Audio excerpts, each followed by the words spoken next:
Hello and welcome to Passover Prep with Morah. If you have been watching the other parts of this little video series, you'll know that in this time of social isolation and the COVID-19 pandemic, we can't physically welcome people to our Seder the way we normally do. We cannot have family flown in, we cannot invite a new person or a new neighbor.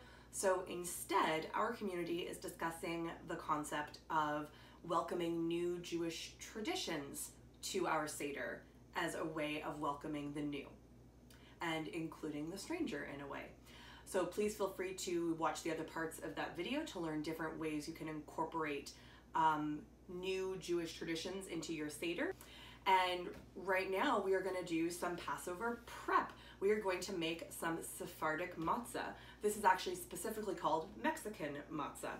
It finds its origins in the community of Jews that fled Spain during the Inquisition and found their home in northern Mexico and all the way up into the area we now call Texas.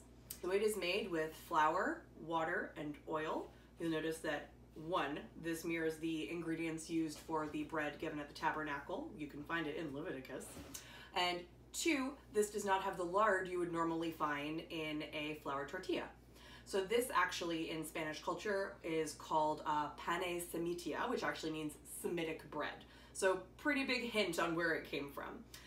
Now for some of you, right away you're going to be panicking or having a moment of like, whoa, Morah, literally flour and water are the only 2 ingredients that go into matzah.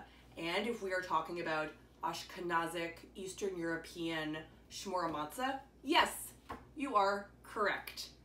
Gold star.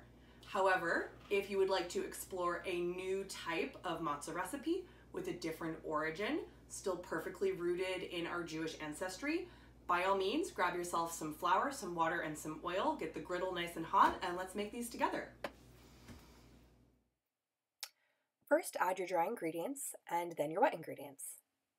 Knead them together until you get a dough ball. You may need to add a touch more water or flour to bring your ingredients together. You want a dough that isn't overly stretchy, but isn't overly flaky either. Once you've found that perfect consistency, you have 2 options.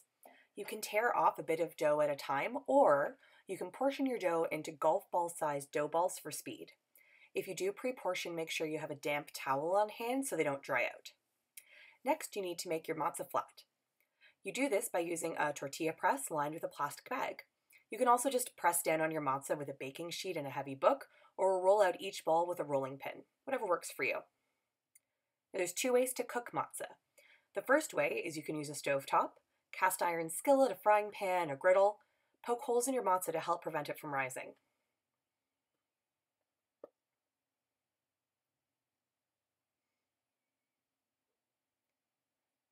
You can also help prevent too much leavening from happening by pressing down with a spatula, or you can use a kitchen weight or even a brick wrapped in aluminum foil. If a few air pockets do form, it's okay. It's nothing to panic about. You're really just trying to ensure that the whole matzah doesn't puff up.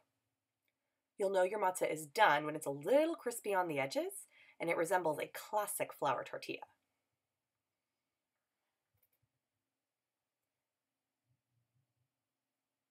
Ta-da! You can also bake your matzah in the oven. For this option, preheat the oven to 350 before you start mixing the ingredients, and make sure to lay the matzah on a cooling rack on your baking tray to help the air circulate around the dough.